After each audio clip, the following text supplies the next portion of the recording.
नमस्कार, जय सिया राम। मैं आचार्य मित्र पाठी श्रीधाम अयोध्या से अयोध्या स्टोर में आप लोगों का हार्दिक स्वागत एवं अभिनंदन करता हूं। बंधुओं, हाजिर हूं आप लोगों के सामने एक नया विषय लेकर के।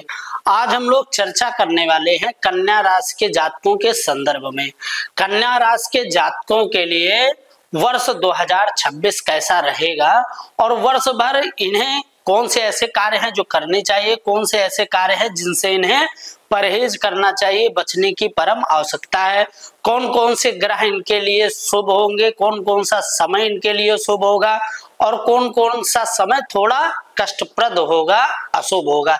इसी विषय में हम लोग विस्तार पूर्वक चर्चा करेंगे, तो आप लोग बने रहिए पूरे वीडियो में यदि आप कन्या राशि के जातक हैं। कन्या राशि के स्वामी माने जाते हैं बुध देवता।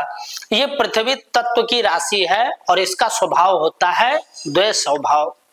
तो बंधुओं, कन्या राशि के जातक कैसे होते हैं? तो कहे कन्या राशि के जातक विद्या, बुद्धि, वाणी का कारक ग्रह माना जाता है बुध। तो कन्या राशि के जातक अथवा कन्या लग्न के जो जातक होते हैं अत्यंत बुद्धिमान होते हैं। इनकी वाणी अत्यंत विनम्र एवं मधुर होती है। ये थोड़ा वाक्पटु होते हैं, अपने बातों से बहुत जल्द किसी को भी आकर्षित कर लेते हैं। इनके अंदर सामने वाले के सामने अपनी बात रखने की अद्भुत कला होती है। ये बहुत कम शब्दों में बहुत बड़ी बात कह जाते हैं, तो अपने वाणी से किसी को भी ये मोहित कर सकते हैं। और ऐसे लोग जैसे अच्छे लॉयर, वकील, पत्रकार, अध्यापक, कला के क्षेत्र में, अभिनय के क्षेत्र में, वही इनको लेखन का और क्या कहते हैं पत्रकारिता इत्यादि का अत्यंत शौक होता है। लेकिन ये सारी चीजें तभी घटती है जब जातक के जन्मांक में बुध मजबूत स्थिति में हो, स्वाग्रही हो, उच्च के हो अथवा वर्गोत्तमी हो, तभी ये सारे सद्गुण जातक की कुंडली पर घटते हैं।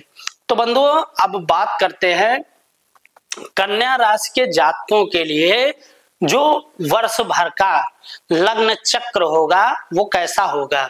लगभग चतुर्थ भाव यानी देवगुरु बृहस्पति की राशि पड़ेगी धनु राशि, जहां पे सूर्य, बुध, मंगल और शुक्र युति करके विराजमान होंगे। वहीं षष्ठम भाव में राहु विराजमान रहेंगे। सप्तम भाव मीन राशि में शनि देवता विराजमान रहेंगे। वर्ष के प्रारंभ में भाग्य भाव में चंद्र देवता विराजमान रहेंगे। दशम भाव में इनके देवगुरु बृहस्पति स्वयं विराजमान रहेंगे और द्वादश भाव में केतु देवता विराजमान रहेंगे। कहा जाए तो कन्या राशि के जातकों के लिए ये साल बेमिसाल होगा, क्योंकि यह साल कन्या राशि के जातकों के भाग्य में उन्नति कराने वाला होगा।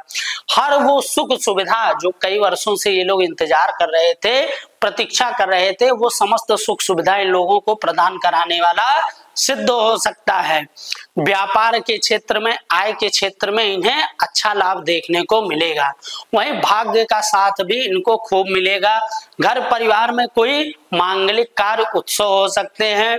धार्मिक स्थानों पर या किसी ऐतिहासिक स्थान पर आप लोग भ्रमण के लिए जा सकते हैं।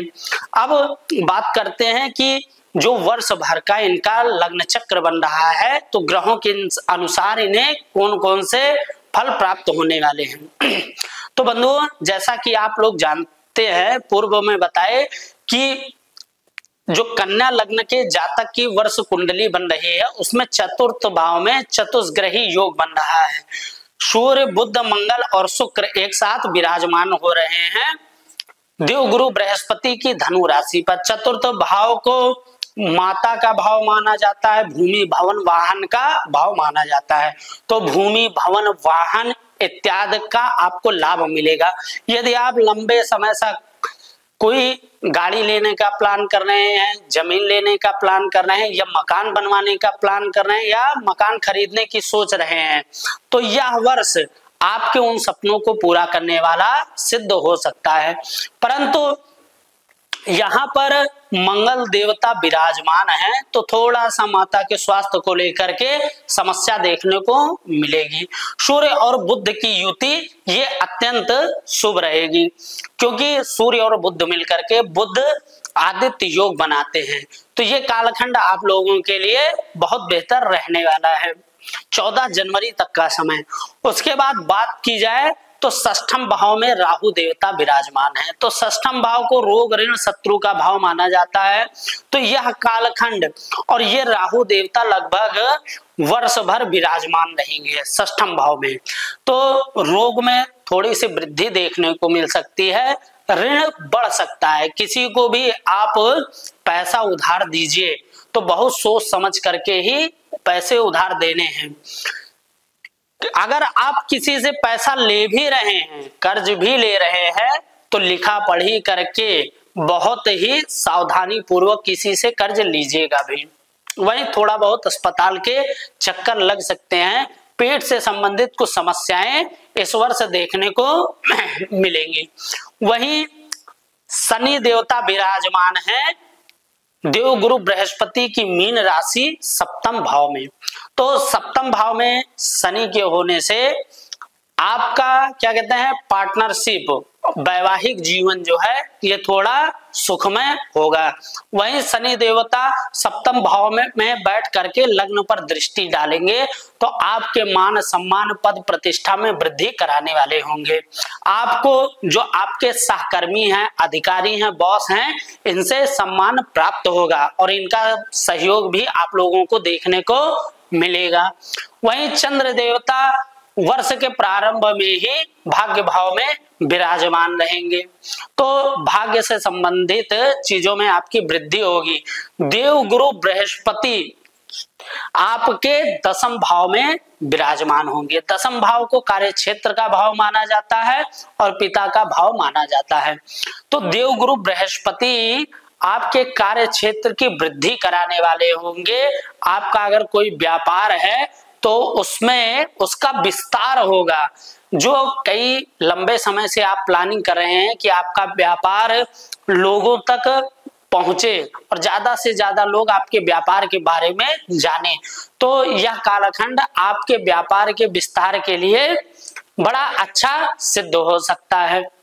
वहीं केतु देवता आपके द्वादश भाव में विराजमान है, तो थोड़ा सा आपको समझ लीजिए कि नशा पत्ती इत्यादि इन सब चीजों से परहेज करना है।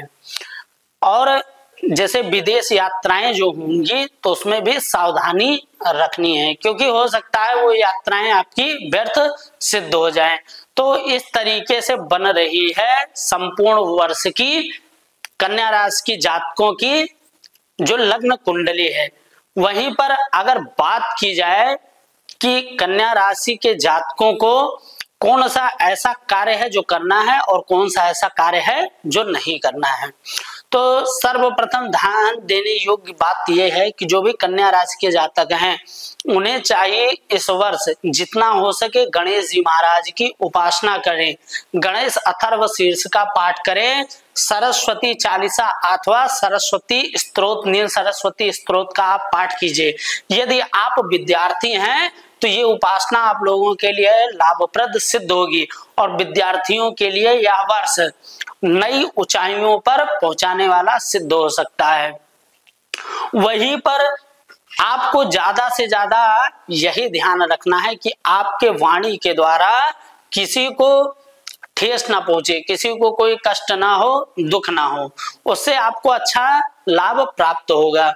उसके बाद जो भी कन्या राशि के जातक हैं उन्हें ज्यादा से ज्यादा अपने माता का ध्यान रखना है।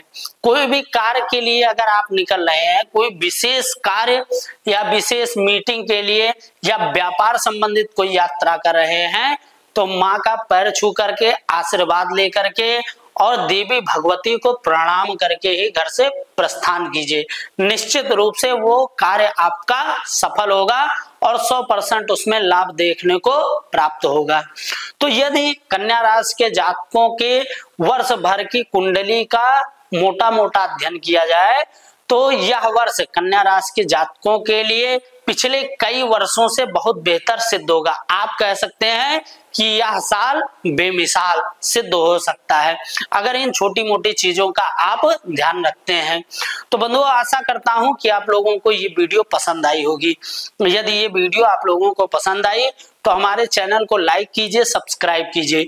यदि आप भी अपने जन्मांक का, जन्म पत्रिका का, कुंडली का विश्लेषण करवाना चाहते हैं तो हमारे दिए गए नंबरों पर संपर्क करके और अपने कैरियर के विषय में, अपने भविष्य के विषय में जो भी आपकी चिंताएं हैं उनका समाधान आप प्राप्त कर सकते हैं।